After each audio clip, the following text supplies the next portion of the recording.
Dear students and parents, welcome to the channel physics the knowledge of nature. आज की इस video में Maharashtra state MBBS round 3 के लिए किस कॉलेज में कितनी सीट बची है उसे हम डिस्कस करने वाले हैं। देखिए, सीट मैट्रिक्स के ऊपर ऑलरेडी एक वीडियो हमने बना चुके हैं जिसमें कौन कौन सी कैटेगरी के लिए कितने सीट्स अवेलेबल है उसको बताया था। अब यहाँ पे हम जो है जैसे एक जो ऑप्शन फिलिंग है उसमें आसानी हो जाए कि भाई ऑप्शन फिल करना है कौन सी कैटेगरी में किस कॉलेज में सीट्स बचे हैं। ओके, इसकी डिटेल इस वीडियो में हम दे रहे हैं, तो इससे आपको एक जो है ना हेल्प मिल जाएगी कि भाई अगर हमारी कैटेगरी ओबीसी है तो ओबीसी में किन कॉलेजेस में सीट्स बची है। तो यहाँ पे हम जो कॉन्स्टिट्यूशनल जो रिजर्वेशन होता है उन रिजर्वेशन के हिसाब से बात कर रहे हैं। यहाँ पे हम जो स्पेशल रिजर्वेशन होते हैं जैसे पीडब्ल्यूडी कोटा होता है, ऑर्फन का कोटा होता है या फिर डिफेंस का कोटा होता है, उनको हम यहाँ डिस्कस नहीं कर रहे हैं। जो मेनली कॉन्स्टिट्यूशनल रिजर्वेशन है, ओके, ओबीसी, ईडब्ल्यूएस है, एससी, एसटी, ये जो रिजर्वेशन है इनके सीट्स किस कॉलेज में कितने हैं, यहाँ हम कॉलेज वाइज डिस्कस कर रहे हैं। ओके, कॉलेज वाइज डिस्कस कर रहे हैं। तो चलिए स्टार्ट करते हैं। सबसे पहले देखिए, अगर हम ओपन कैटेगरी की बात करें, अब देखिए जितने ये हम कैटेगरी बोल रहे हैं इसके अंदर भी दो कोटा है, एक है जनरल और दूसरा आता है वुमेन का कोटा अलग से है। ओके, तो ये हर जो रिजर्वेशन वाली जो कैटेगरी आ रही है, चाहे हम ओपन की बात कर ले, ओबीसी की बात कर ले, आप जो है एससी की बात कर ले, एनटी की बात कर ले, किसी भी रिजर्वेशन जो कैटेगरी उसकी बात करें, उसके अंदर दो अलग अलग कोटा आएंगे। एक रहेगा जनरल जिसमें सारे स्टूडेंट मतलब लड़के हो या लड़कियां हो, ओके, वो जो है सीट को अप्लाई कर सकते हैं, ले सकते हैं। लेकिन जो वुमेन कोटा रहेगा वो सिर्फ जो है गर्ल्स स्टूडेंट के लिए होता है। तो चलिए अब यहाँ पर स्टार्ट करेंगे ओपन कैटेगरी से। तो ओपन कैटेगरी में टोटल ओके 18+7, यहाँ पे इसको भी समझे 25 सीट्स अवेलेबल है। ओके, 25 सीट में ये जो 18 है ये जनरल कैटेगरी, ओके, ये general quota, okay, general quota बोलेंगे, कैटेगरी के बजाय हम कोटा बोलेंगे। तो ये जनरल कोटा है जिसमें गर्ल्स एंड बॉयज दोनों भी स्टूडेंट जो है ये सीट ले सकते हैं। और ये जो 7 है ये वुमेन कोटा है, तो इसमें सिर्फ गर्ल्स स्टूडेंट। ओके, तो जैसे आप समझती है ये बात को, तो टोटल 25 है लेकिन जनरल कोटा में 18 और वुमेन कोटा में 7। तो अब यहाँ हम देखते हैं कि भाई ये जो 18 और ये 7 ये सीट्स किन कॉलेजेस में अवेलेबल है। अगर आप ओपन कैटेगरी से हैं और आपको जो है ऑप्शन फिल कर रहे हैं तो आपको ये समझना चाहिए कि भाई किन कॉलेजेस में है। तो आप ठीक से समझे कि भाई किन कॉलेजेस में है, फिर आप मतलब आपकी प्रेफरेंस देखें। वैसे तो जीएमसी कोई भी मिला तो आपको ऑप्ट करना ही चाहिए, तो किन जीएमसी में है। ओके, अब कोई ये सोच सकता है कि सर पूरे डाल देंगे, बहुत अच्छी बात है, पूरे डाल दे, कोई इशू नहीं है। लेकिन क्या है कि जैसे पहला राउंड हुआ, दूसरा राउंड हुआ, तो उसमें सिलेक्शन लिस्ट में कई सारी जगह पे ऐसा आया कि चॉइस नॉट अवेलेबल। इसका मतलब क्या हो गया भाई, वहां पे कॉलेजेस फिल नहीं किए, ऑप्शन उन्होंने नहीं लिया है। ओके, तो इसलिए अगर आपके सामने क्लैरिटी आ जाए कि भाई इस वाली कैटेगरी में ओके कौन कौन से कॉलेजेस में, तो जिसको सीट मैट्रिक्स देखने आती है तो वो तो कोई प्रॉब्लम नहीं है, वो उसमें से देख के फिलअप कर सकते हैं। तो इन जनरल मैंने एक थोड़ा सा सिंप्लीफाई करके बताने के लिए ये वीडियो बनाई है कि कोई भी पेरेंट्स अगर देख रहा है तो वो अगर ओके सिंपल ओपन कैटेगरी की बात कर रहे हैं तो यहाँ पे देख लीजिए, जो ग्रैंड मेडिकल कॉलेज है उसमें एक सीट है वुमेन कोटा की, ओपन कैटेगरी में वुमेन कोटा की एक सीट है। इसी तरह से लोकमान्य तिलक मेडिकल कॉलेज मुंबई, इसमें जनरल में ओके जनरल वाले में 2 सीट है। GS medical college Mumbai general में एक है, वुमेन कोटा में एक है। बीजे मेडिकल कॉलेज पुणे, उसमें जनरल में जो है 2 सीट अवेलेबल है।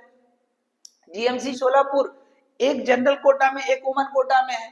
जीएमसी धुलिया ओके एक जनरल कोटा में है। GMC Baramati okay women quota में एक सीट अवेलेबल है। GMC Nandurbar okay women quota में एक सीट अवेलेबल है। इसी तरह से जीएमसी सातारा है ओके जनरल कोटा में एक सीट अवेलेबल है। जीएमसी रत्नागिरी जनरल में और जीएमसी अमरनाथ, इन दोनों में भी जो है जनरल कोटा में एक एक सीट अवेलेबल है। इसी तरह जीएमसी नागपुर, जीएमसी यवतमहल, दोनों में भी एक एक सीट जनरल कोटा में अवेलेबल है। ओपन कैटेगरी की बात हो रही है, okay, open category. GMC Gondia woman quota में एक सीट है। MGIMS वर्धा का जो कॉलेज है वो उसमें जनरल कोटा की एक सीट है। जीएमसी भंडारा जनरल कोटा के 2 सीट अवेलेबल है। GMC Washim, GMC Nanded, GMC Ambajogai, इन तीनों में भी देखें जनरल कोटा की एक एक सीट अवेलेबल है। ठीक है, अब उसके बाद नेक्स्ट है जीएमसी हिंगोली, तो एक सीट वुमन कोटा की अवेलेबल है। तो ये सब मिला ले आपको ये जो 18+7 25 सीट्स हो जाएंगे। तो जो स्टूडेंट्स ओपन कैटेगरी से बिलोंग करते हैं तो उनके सामने क्लियर पिक्चर आ गया कि किन कॉलेजेस में गवर्नमेंट के सीट अवेलेबल है। तो आप इसके हिसाब से अपनी प्रेफरेंस लिस्ट या ऑप्शन फिलिप कर सकते हैं। अब इसी तरह आगे बढ़ेंगे। नेक्स्ट कैटेगरी हम जनरली डिस्कस करते हैं तो वो ओबीसी। ओके, तो ओबीसी की अगर बात करेंगे, ओके, तो यहाँ पर ओके ओबीसी, तो ओबीसी में एक ही सीट अवेलेबल है। ठीक है, ओबीसी की एक ही सीट अवेलेबल है और वो कहाँ पे है? जीएमसी गढ़चिरौली। और कोटा कौन सा है? General quota.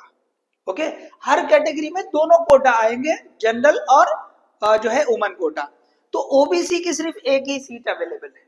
ओके, अब ये और बात है कि ये जो 25 सीट है, तो जैसे हमने ऑलरेडी कट ऑफ से रिलेटेड एक्सपेक्टेड कट ऑफ की वीडियो जो बनाई है उसमें आप देख सकते हैं कि भाई अगर ओबीसी वालों का जो मार्क्स है, रैंक है, वो ओपन के अगर बहुत क्लोज है तो उनको ओपन में सीट मिल सकती है, ओपन में सीट मिल सकती है। तो वो ओपन में भी आप अप्लाई कर सकते हो क्या? तो रहेगा ही। और आप जो है ये जो ओबीसी की सीट है इसके लिए भी अप्लीकेबल हो। तो लेकिन एक ही सीट ओबीसी की अवेलेबल है, वो भी जनरल कोटा। कहाँ पे है? तो गढ़चिरौली, जीएमसी गढ़चिरौली में अवेलेबल है। इसी तरह ईडब्ल्यूएस की बात करेंगे तो देखो जनरल कोटा में 2 सीट है और जो है वुमन कोटा में जो है 3 सीट्स अवेलेबल है। ठीक है, तो आप ये देख सकते हैं। तो अब ये सीट्स कहाँ कहाँ पे है? तो जीएमसी धुलिया, तो जीएमसी धुलिया में ही 2 जनरल के सीट्स अवेलेबल है। ओके, दोनों भी सीट कहाँ है? जीएमसी धुलिया में। और GMC Sindhudurg, GMC Buldhana, GMC Gadchiroli, तीनों में वुमन कोटा की एक एक सीट अवेलेबल है। कौन सी कैटेगरी? ईडब्ल्यूएस। उसके बाद एससीबीसी की बात करेंगे तो एससीबीसी में 2 सीट जनरल कोटा के हैं, वुमन कोटा की सीट अवेलेबल है ही नहीं।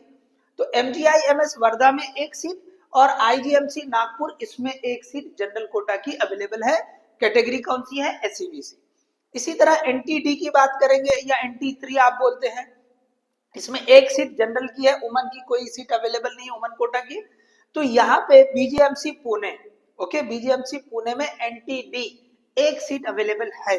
ओके, तो ये आपके सामने आ गया। अब इसके साथ में अगर हम बात करें वीजे, एनटीबी, एनटीसी, इनकी कोई सीट अवेलेबल नहीं है जीएमसी में। ओके, हाँ, अपग्रेड होके कहीं पे दूसरी तरफ की कोई जो है किसी और ऑल इंडिया कोटा में कोई शिफ्ट हो गया या ऐसा कोई सीट जो है बेटरमेंट पे जाने से अवेलेबल होगी तो अलग बात है। But as per seat matrix for round 3 VJ, NTB, NTC जो है कोई भी सीट नहीं बताई है। ओके, कोई भी सीट नहीं बताई है। अब इसके आगे देखते हैं एससी कैटेगरी की बात करें तो एससी कैटेगरी में देखिए जनरल कोटा में 5 और वुमन कोटा में 3 सीट्स अवेलेबल है। ठीक है, अब इसके बाद यहाँ पे ये किन कॉलेजेस में है? तो जीएस मेडिकल कॉलेज में जनरल के 2 सीट है, वुमन कोटा की 1 सीट है। जनरल कोटा के 2 सीट है, वुमन कोटा की 1 सीट है। Topiwala national medical college Mumbai, यहाँ पे वुमन कोटा की 1 सीट अवेलेबल है। और इसी तरह से GMC Miraj 1 seat general quota की अवेलेबल है। जीएमसी नागपुर वुमन कोटा की 1 सीट अवेलेबल है। एमजीआईएमएस वर्धा जनरल कोटा के 2 सीट अवेलेबल है। कौन सी category? SC category. Total 8 seat. Okay, अब देखिए यहाँ पे फिर कह रहा हूं मैं कि यहाँ पे हम स्पेशल कोटा के सीट की बात नहीं कर रहे हैं। ओके, अगर आप देखेंगे ओपन में पीडब्ल्यू के सीट्स मिल जाएंगे, ओपन कैटेगरी में आपको ऑर्फन के मिल जाएंगे, हिली एरिया के मिलेंगे। ओके, वो सीट्स रहेंगे, लेकिन वो अभी आपको अवेलेबल नहीं है, वो पर्टिकुलर उसी स्पेशल रिजर्वेशन के लिए अवेलेबल रहेंगे। ओके, वो लास्ट में, ओके, जब लास्ट में वो सीट फिलअप नहीं होंगे तो फिर वो हो सकता है कि भी वो उसी रिस्पेक्टिव कैटेगरी में ओके ओपन हो जाए। लेकिन अभी इस राउंड के हिसाब से अगर देखेंगे तो हम यहाँ पे सिर्फ जो है कॉन्स्टिट्यूशनल जो रिजर्वेशन है उसी की बात कर रहे हैं। चलिए फिर आगे बढ़ते हैं। तो ये हमने एससी की बात कर ली। एसटी में total 13 plus 9 13 plus 6 19 seats available है। तो यहां से हम बता रहे हैं, यहाँ पे ये जो है ना एससी कैटेगरी के कंप्लीट हो गए यहाँ पर। तो अब ये जो 13 प्लस 6 13 जनरल कोटा में, 6 वुमन कोटा में। जीएस मेडिकल कॉलेज में 2 जनरल कोटा के 1 वुमन कोटा की सीट अवेलेबल है। Topiwala national medical college Mumbai 1 woman quota की सीट अवेलेबल है। राजीव गांधी मेडिकल कॉलेज ठाणे, वहां पे आपको जनरल कोटा की 1 सीट अवेलेबल है। GMC Solapur, GMC Jalgaon, GMC Baramati, GMC Sindhudurg, GMC Satara, GMC Mumbai GT hospital जो है वो वाला। तो इन सब में देखो, यहाँ पे इन सब में ये सारों में जनरल कोटा की 1-1 सीट अवेलेबल है। और लास्ट में आईजीएमसी नागपुर, ओके, इसमें वुमन कोटा की 1 सीट अवेलेबल है अभी, और यहाँ पे बाकी है। तो यहाँ पे देखिए आप एमजीआईएमएस वर्धा, जीएमसी अमरावती, ओके, इन दोनों में जनरल कोटा की 1-1 सीट अवेलेबल है। जीएमसी छत्रपति संभाजी नगर में जनरल कोटा की 1 सीट, वुमन कोटा की 1 सीट अवेलेबल है। और जीएमसी अंबाजोगई में जनरल कोटा की 1 सीट अवेलेबल है। और जीएमसी जालना के में वुमन कोटा के 2 सीट अवेलेबल है। तो यहाँ पे हमने जो है ये एससी एसटी कैटेगरी के लिए इस तरह से जा रहे हैं। इसके बाद जो है ना यहाँ से ये ऐसे गए। तो ये पूरा आपको 13 प्लस 6 19 सीट्स किन किन कॉलेजेस में सीट अवेलेबल है, और जनरल और वुमन कोटा उसकी भी क्लैरिटी हमने यहाँ रख दी। ओके, उसकी भी क्लैरिटी हमने यहाँ रख दी है। तो होप ये वीडियो आपके लिए हेल्पफुल रहेगी। इसे ज्यादा शेयर करें, लाइक करें और चैनल को सब्सक्राइब करें। All the best, thank you.